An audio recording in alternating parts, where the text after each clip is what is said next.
बिस्मिल्लाहिर्रहमानिर्रहीम। मैं हूं जवेद इकबाल हंजरा और आप देख रहे हैं आज की बात। और आज की बात में आज एक बहुत ही जो अहम इशू है उस पे बात करेंगे।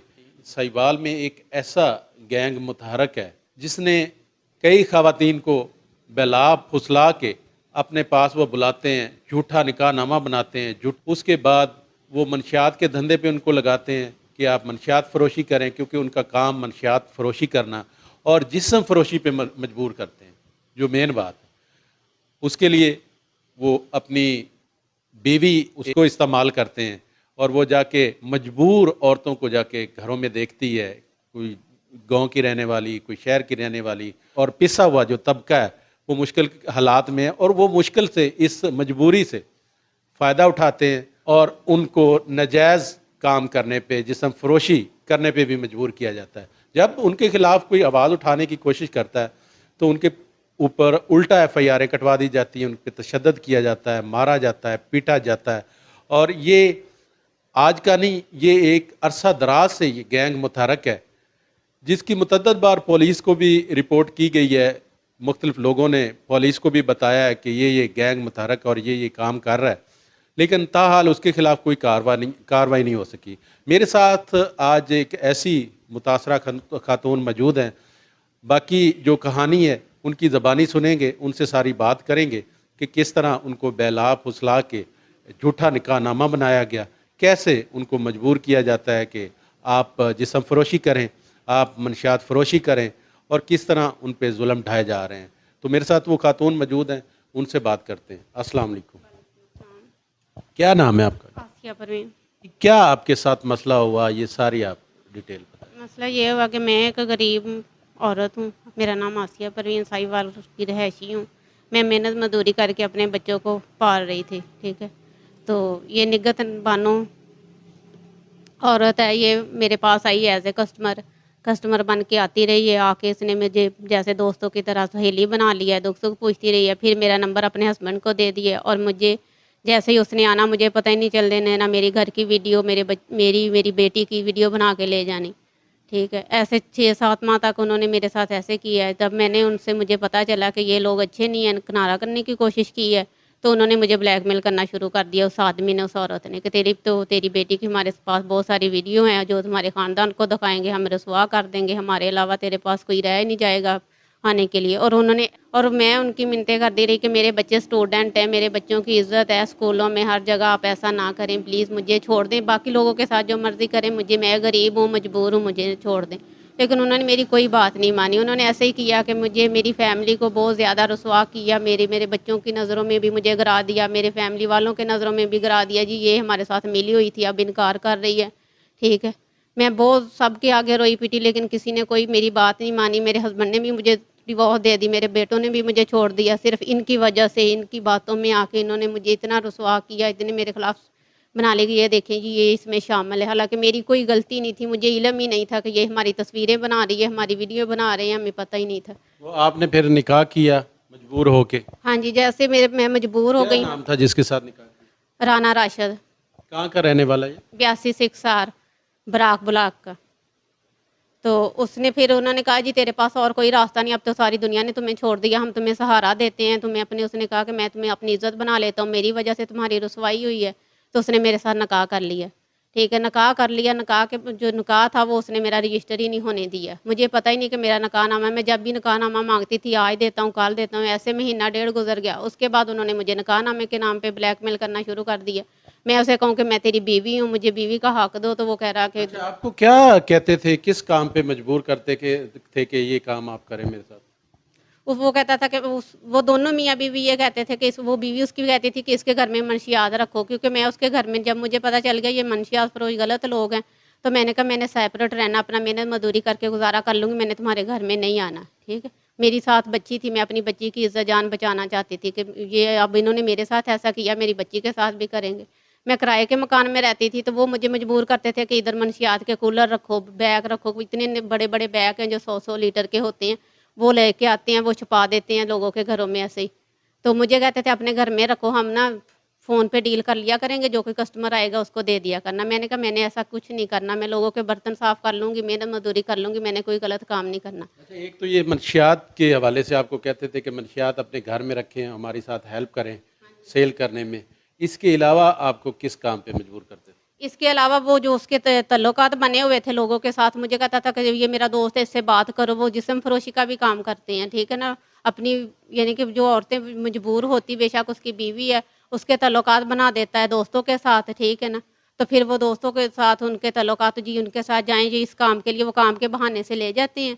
तो फिर वहाँ पे जाके वो उनको हँसा करते हैं, उनकी इज़्ज़त लूटते हैं, उनको बर्बाद करते हैं, ठीक है। वो भी इसी तरह इन्होंने मुझे कहता था कि ये शराब रखो या ये जिस्म फरोशी का काम करो, तुम किसी के साथ बात नहीं करती। कभी मुझे किसी दोस्त का नंबर देता था, इससे बात करो, कभी किसी का। मैं किसी से मैंने बात नहीं करनी, मेरा किसी से कोई तल्लुक नहीं है। अच्छा, इसके अलावा साथ कितनी खवातीन के साथ इस तरह की है?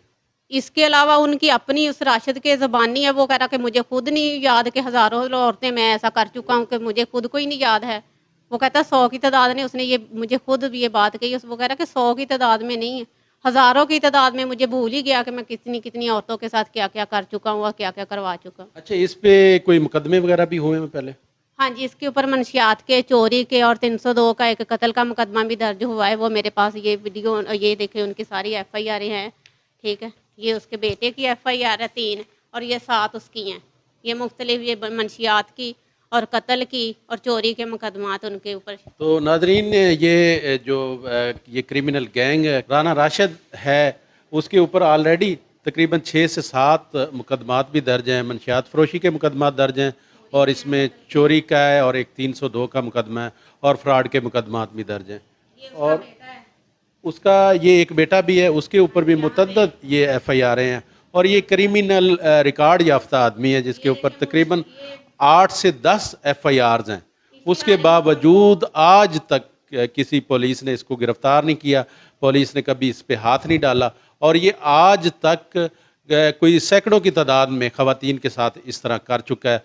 ख़वातीन को मंशियात फरोशी पे मजबूर करता है, जिस्म फरोशी पे मजबूर करता है। ये पहले अपनी हवस का निशाना बनाता है, फिर उसकी वीडियो बना के फिर आगे मजबूर करता है कि जाओ इस पहले खुद हवस का निशाना बनाता है, फिर उनकी वो नाजेबा वीडियो बनाता है और उस तरह उनको ब्लैकमेल करता रहता है और इस तरह वो लोग जो उसके साथ अटैच रहते हैं, कई लोगों ने तो कंप्लेन की लेकिन कई इज़्ज़त के मारे वो कंप्लेन भी नहीं करते। तो भाई मुझे ये बताएं कि आपने पुलिस से रजू किया?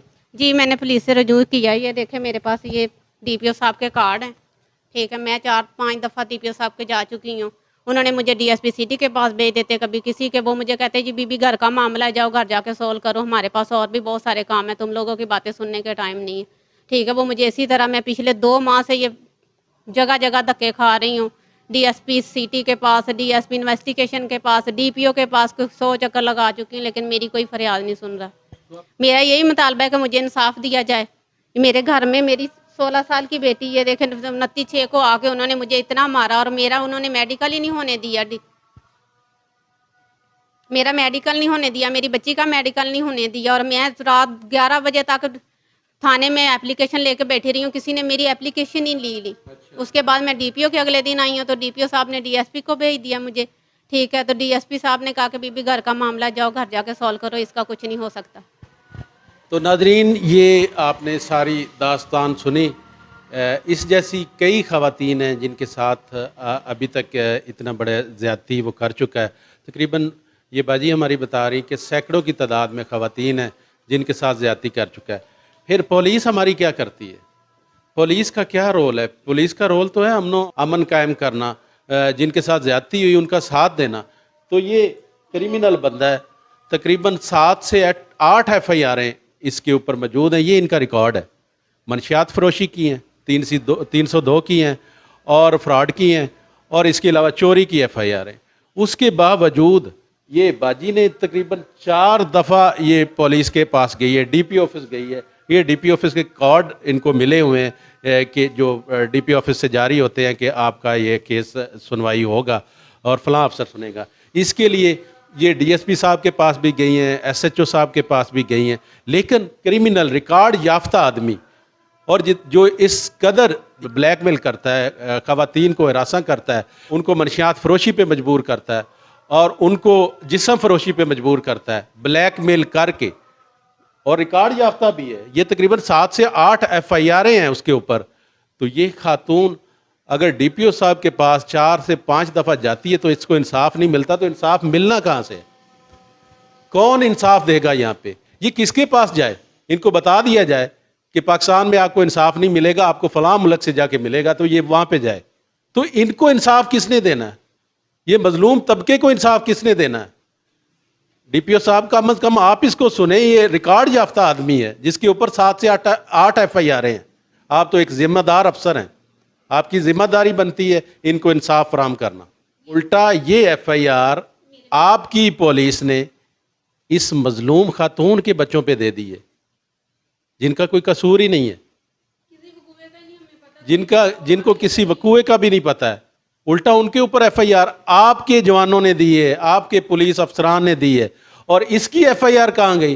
जिस तरह उस खातून ने अपनी रोए दाद पेश की है, उसके साथ होने वाले मजालम की उसने दास्तान सुनाई है, इससे तो यही अंदाज़ा होता है कि वो उस सिस्टम से अनायड होकर, उस सिस्टम से बड़ी तकलीफ़ की वजह के बाद वो DPO के पास जाती रही हैं। DPO साहब उसको अगर हेयरिंग की है तो DSP साहब के पास भेज दिया है।